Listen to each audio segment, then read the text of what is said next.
नमस्कार, आप देख रहे हैं बोलता हिमाचल। मैं हूं अर्नव और लेकर आया हूं देवभूमि हिमाचल से आज की बड़ी और महत्वपूर्ण खबरें।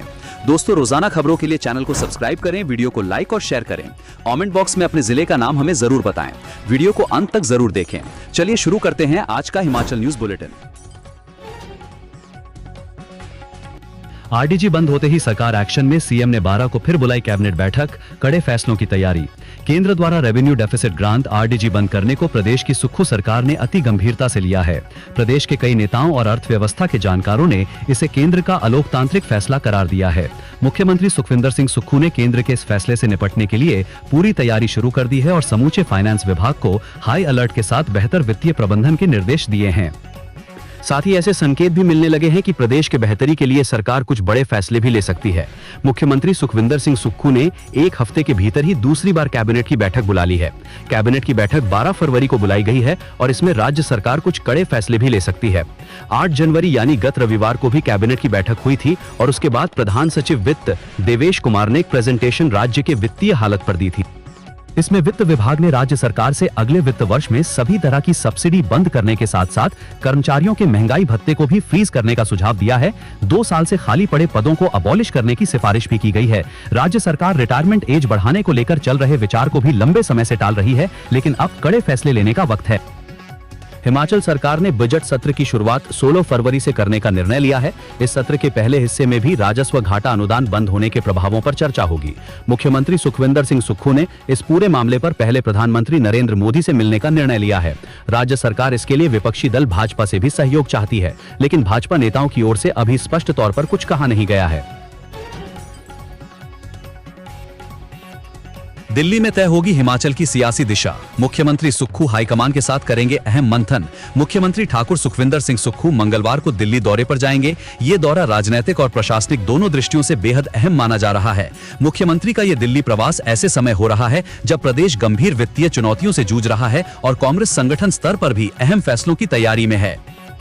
निर्धारित कार्यक्रम के अनुसार मुख्यमंत्री सुबह 10 बजे शिमला स्थित ओक ओवर से अन्नाडेल हेलीपैड पहुंचेंगे और वहां से हेलीकॉप्टर के माध्यम से दिल्ली के आईजीआई एयरपोर्ट के लिए रवाना होंगे।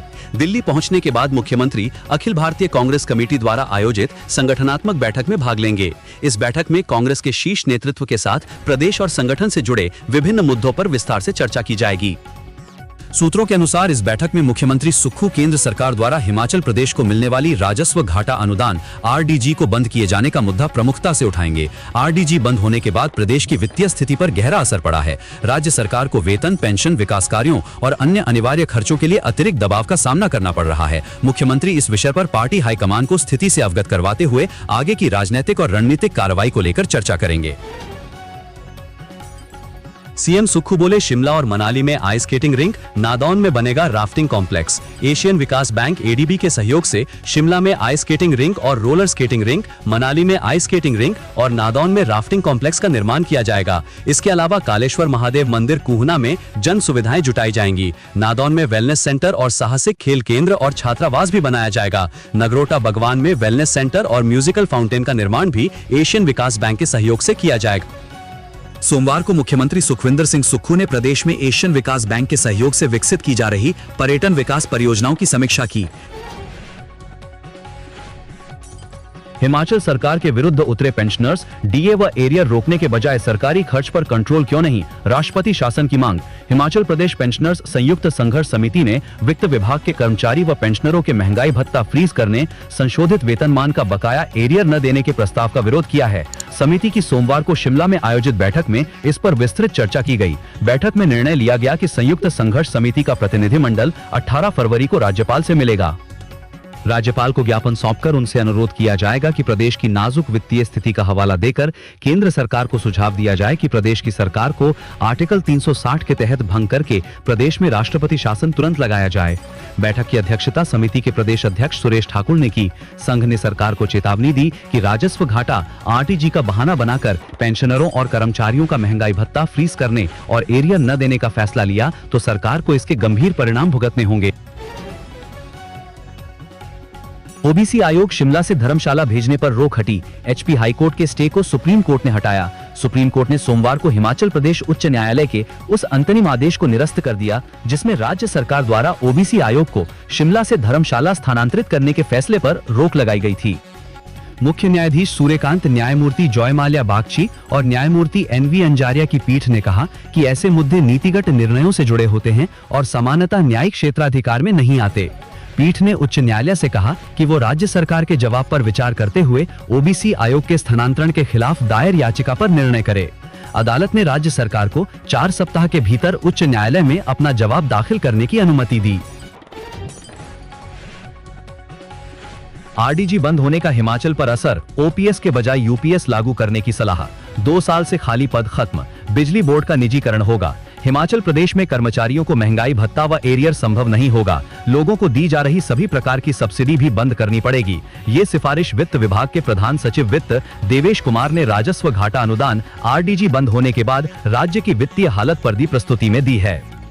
शिमला में रविवार को राज्य सचिवालय में आरडीजी समाप्ति के प्रभावों पर दी गई प्रस्तुति के अनुसार आरडीजी बंद होने से प्रदेश सरकार संशोधित वेतनमान तो क्या डीए एरियर देने तक की स्थिति में नहीं है। मौजूदा स्थिति को देखते हुए भविष्य में यूनिवर्सल पेंशन स्कीम यूपीएस के बारे में सोचना होगा। उन्होंने कहा कि ओल्ड पेंशन स्कीम ओपीएस जब लागू की थी तो हिमाचल को 1800 करोड़ रुपए के अतिरिक्त ऋण कटौती का सामना करना पड़ा था। इससे राज्य को प्रतिवर्ष लगभग 1800 करोड़ रुपए की अतिरिक्त उधारी की सुविधा प्राप्त हो सकेगी।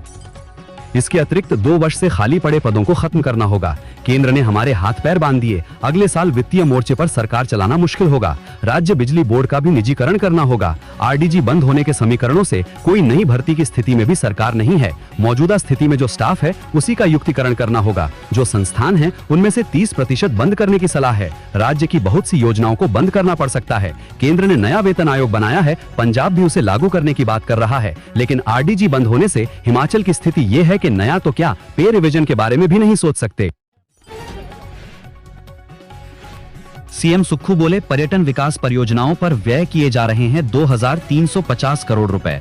मुख्यमंत्री सुखविंदर सिंह सुक्खू ने प्रदेश में एशियन विकास बैंक एडीबी के सहयोग से विकसित की जा रही विभिन्न पर्यटन विकास परियोजनाओं की समीक्षा की। उन्होंने कहा कि राज्य में एडीबी के सहयोग से ट्रेंच 1 में 1620 करोड़ रुपए और ट्रेंच 2 की 730 करोड़ रुपए लागत की परियोजनाएं विकसित की जा रही हैं। उन्होंने परियोजनाओं के निर्माण कार्य में विश्व स्तरीय गुणवत्ता सुनिश्चित करते हुए उन्हें तय समय के भीतर पूर्ण करने के निर्देश दिए। मुख्यमंत्री ने कहा कि प्रदेश सरकार हिमाचल पर्यटन को ब्रांड के रूप में विकसित करने के ध्येय से कार्य कर रही है। इसी दृष्टिकोण से विभिन्न परियोजनाएं और योजनाएं कार्यान्वित की जा रही हैं। प्रदेश में पर्यटन विकास से राज्य की आर्थिकी सुदृढ़ होगी तथा रोजगार व स्वरोजगार के अवसर भी सृजित होंगे। सरकार द्वारा पर्यटकों की सुविधा के लिए कनेक्टिविटी व अधोसंरचना का विस्तार किया जा रहा है। विभिन्न हेलीपोर्ट का निर्माण कार्य प्रगति पर है तथा कांगड़ा हवाई अड्डे का विस्तार किया जा रहा है। एचआरटीसी और बिजली बोर्ड को नहीं मिल पाएगी सब्सिडी। प्रधान सचिव वित्त देवेश कुमार ने कहा कि हिमाचल पथ परिवहन निगम एचआरटीसी को कोई सब्सिडी नहीं दे पाएंगे। इस वित्तीय वर्ष में राज्य विद्युत बोर्ड को दी जा रही सब्सिडी के तौर पर 1200 करोड़ रुपए भविष्य में देना संभव नहीं है। पानी और बिजली का बिल भी पूरी खपत के अनुसार लेने, सभी कर, शुल्क और उपयोग का पैसा पूरी दर से पुराने बकाया समेत वसूलने, MIS सब्सिडी खत्म करने और मकान कर और कूड़ा उठाने का शुल्क भी पूरी लागत से लेने पर विचार करना होगा। प्रेजेंटेशन में बताया गया कि आने वाले समय में आरडीजी खत्म होने से कई गंभीर परिणाम होंगे। वर्तमान में राज्य की आय लगभग 18,000 करोड़ रुपए है, जबकि प्रतिबद्ध व्यय लगभग 48,000 करोड़ रुपए हैं, जिसमें वेतन, पेंशन, ऋण का ब्याज और मूलधन, सब्सिडी, सामाजिक सुरक्षा पेंशन इत्यादि शामिल हैं। केंद्रीय करों में हिस्सेदारी के रूप में राज्य को लगभग 13,950 करोड़ रुपए मिलने का अनुमान है। इसके अतिरिक्त 10,000 करोड़ रुपए के ऋण की सीमा को जोड़कर उपलब्ध संसाधनों से लगभग 42,000 करोड़ रुपए प्राप्त होंगे। हिम चंडीगढ़, मोरनी हिल्स और लंज में नई टाउनशिप के लिए 5 करोड़ मंजूर। सोलन जिला में बद्दी के शीतलपुर में प्रस्तावित हिम चंडीगढ़ टाउनशिप, पच्छाद के मोरनी हिल्स और कांगड़ा एयरपोर्ट के निकट लंज में प्रस्तावित नई टाउनशिप में 5 करोड़ रुपए के प्रारंभिक प्रावधान के साथ विभिन्न गतिविधियां शुरू करने को स्वीकृति प्रदान की गई। ये मंजूरी हिमुडा की निदेशक मंडल की बैठक के दौरान दी गई। इसके साथ ही फैसला लिया गया कि ओलंपिक, एशियन गेम्स पदक विजेताओं, गैलेंट्री अवार्ड विनर्स और चिल्ड्रन ब्रेवरी अवार्डीज के लिए हिमुडा द्वारा आवासीय प्लॉट और फ्लैट के लिए विशेष कोटा रखा जाएगा। इससे पहले टाउन एंड कंट्री प्लानिंग मंत्री राजेश धर्माणी सोमवार को यहां हिमुडा की निदेशक मंडल की बैठक की अध्यक्षता की। उन्होंने कहा कि शिमला के निकट जाठिया देवी में प्रथम चरण में हिमुडा 21 बीघा भूमि में लगभग 1327 करोड़ रुपए की अनुमानित लागत से 919 आवासीय यूनिट तैयार करेगी। उन्होंने कहा कि इससे शिमला को भीड़ भाड़ की समस्या से निजात दिलवाने में सहायता मिलेगी और क्षेत्र में आर्थिक गतिविधियों को बढ़ावा मिलेगा। मंडी जिला का जोगिंदर नगर शहर प्लानिंग एरिया घोषित। मंडी जिला के जोगिंदर नगर शहर को प्लानिंग एरिया घोषित कर दिया गया है। इसे टाउन एंड कंट्री प्लानिंग के निदेशक ने फाइनल रूप में नोटिफाई कर दिया है। लोग इसकी जानकारी टाउन एंड कंट्री प्लानिंग विभाग की वेबसाइट और मंडी स्थित डिविजनल टाउन प्लानिंग ऑफिस से भी ले सकते हैं। जोगिंदर नगर प्लानिंग एरिया का ड्राफ्ट 6 जून 2025 को विभाग ने जारी किया था और लोगों से 30 दिन के भीतर इस पर आपत्तियां मांगी थी। जोगिंदर नगर और इसके आसपास के क्षेत्र में किसी भी तरह के विकास कार्य और नए भवन निर्माण के लिए नई प्लानिंग एरिया के नियमों के हिसाब से अब काम करना होगा। हालांकि अभी नई कंस्ट्रक्शन के लिए एरिया फ्रीज नहीं किया गया है। जयराम ठाकुर बोले, मरीजों से अन्याय बंद करे, मित्रों के खर्चों पर लगाम लगाए सुक्खू सरकार। पूर्व मुख्यमंत्री एवं नेता प्रतिपक्ष जयराम ठाकुर ने कहा कि सुक्खू सरकार के लिए बीमार लोग ही सबसे आसान शिकार हैं। जब चाहें उनके खिलाफ कोई भी फैसला ले लेते हैं। मुख्यमंत्री सुक्खू अपने मित्रों के बेहिसाब खर्चे पर लगाम लगाएं और मरीजों के साथ ये अन्याय बंद करें। जयराम सोमवार को भाजपा मंडल शाहपुर की बैठक में कार्यकर्ताओं को संबोधित करते हुए बोल रहे थे। नेता प्रतिपक्ष ने कहा कि आर्थिक तंगी के नाम पर सरकार हर बार स्वास्थ्य सुविधाओं को छीनने का ही काम कर रही है। प्रदेश का आम आदमी सुख की सरकार के व्यवस्था परिवर्तन का दर्द क्यों झेले? पहले बीमार लोगों के लिए वरदान साबित हुई हिम केयर को बंद किया, जिससे लोगों को अपना इलाज करने के लिए कर्ज लेने पर मजबूर होना पड़ा। अब सरकार केंद्र सरकार की ओर से प्रायोजित निशुल्क जांच को बंद करने और बाकी जांचों के दाम बढ़ाने का फरमान सुना रही है। उन्होंने कहा, ये पहले से ही बीमारी का दर्द झेल रहे लोगों के लिए कुठाराघात होगा। केंद्र सरकार की ओर से प्रायोजित फ्री डायग्नोस्टिक इनिशिएटिव सर्विस के तहत प्रदेश के सभी अस्पतालों में मरीजों को निशुल्क जांच की सुविधा प्रदान की जा रही है। योजना के तहत हिमाचल को कुल खर्च का 10% हिस्सा ही वहन करना पड़ता है, जबकि 90% केंद्र सरकार की ओर से दिया जाता है। बायबैक और रीडेवलपमेंट पॉलिसी को मंजूरी। हिमाचल प्रदेश की राजधानी शिमला के साथ लगते Jathia Devi mountain city project के पहले चरण में हिमुड़ा 241 बीघा भूमि पर लगभग 1327 करोड़ रुपए से 919 फ्लैट तैयार करेगा। नगर एवं ग्राम नियोजन मंत्री राजेश धर्मानी की अध्यक्षता में सोमवार को आयोजित हिमुड़ा के निदेशक मंडल की बैठक में यह निर्णय लिया गया। बैठक में हिमुड़ा उपाध्यक्ष यशवंत छाजटा, मुख्य सचिव संजय गुप्ता, प्रधान सचिव देवेश कुमार, मुख्य कार्यकारी अधिकारी एवं सचिव डॉक्टर सुरेंद्र कुमार वशिष्ठ भी मौजूद रहे। हिमुड़ा अपनी आय बढ़ाने के लिए बेची हुई संपत्ति को सशर्त वापस खरीदेगा और पुरानी जर्जर या कम उपयोग वाली इमारतों को तोड़कर पुनर्निर्माण कर आधुनिक रूप देगा। इसके लिए निदेशक मंडल की बैठक में बायबैक पॉलिसी और रीडेवलपमेंट पॉलिसी को स्वीकृति दी गई। आरडीजी बंद होने के बाद वित्तीय स्थिति पर चर्चा के लिए बुलाई गई महत्वपूर्ण बैठक विनय कुमार। प्रदेश कांग्रेस अध्यक्ष विनय कुमार ने राजस्व घाटा अनुदान यानी आरडीजी बंद होने के बाद वित्तीय स्थिति पर चर्चा के लिए बुलाई गई महत्वपूर्ण बैठक में भाजपा के शामिल न होने पर कड़ी नाराजगी और हैरानी व्यक्त की है। उन्होंने कहा कि यह साफ दर्शाता है कि भाजपा को प्रदेश की कोई भी चिंता नहीं है। विनय कुमार ने अपने बयान में यह भी जोड़ते हुए कहा कि जब जब प्रदेश को जरूरत पड़ी है, भाजपा हमेशा ही अपनी जिम्मेदारी से भागी है। हिमाचल के सबसे बड़े अस्पताल में महंगा हुआ उपचार, स्पेशल वार्ड का शुल्क बढ़ाया, पेट स्कैन से लेकर एमआरआई की फीस तय। हिमाचल प्रदेश के सबसे बड़े अस्पताल आईजीएमसी शिमला में उपचार अब महंगा हो गया है। मरीजों को अब इलाज के लिए ज्यादा खर्च करना होगा। अस्पताल के स्पेशल वार्ड में भर्ती होना भी महंगा हो गया है। इसके साथ ही एमआरआई और पेट स्कैन की जांच के नए रेट को भी मंजूरी दे दी गई है।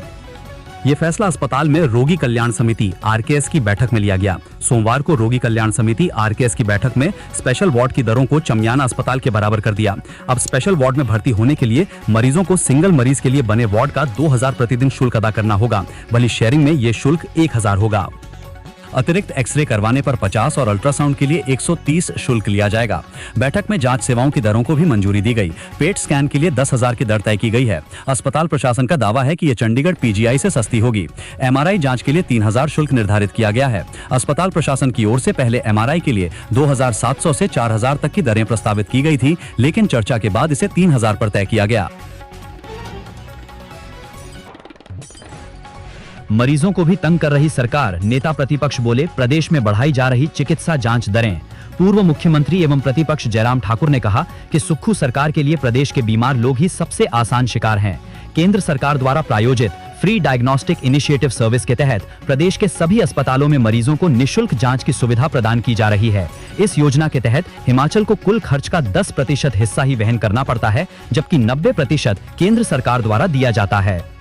अब सुक्खू सरकार ने इस पर भी नजर टेढ़ी कर दी है। अस्पताल में जांच के दाम बढ़ाए जा रहे हैं। आर्थिक तंगी के नाम पर सरकार हर बार स्वास्थ्य सुविधाओं को छीनने का काम कर रही है। उन्होंने कहा कि मुख्यमंत्री का पूरा वित्तीय अनुशासन और बुद्धिमत्ता सिर्फ स्वास्थ्य सुविधाओं को छीनने में ही दिखाई देती है। पंचायत चुनाव समय से न करवाने के लिए सुप्रीम कोर्ट का दरवाजा भी खटखटाया गया है। सरकार ने सलाहकारों की फौज खड़ी करने में कोई कसर नहीं छोड़ी है।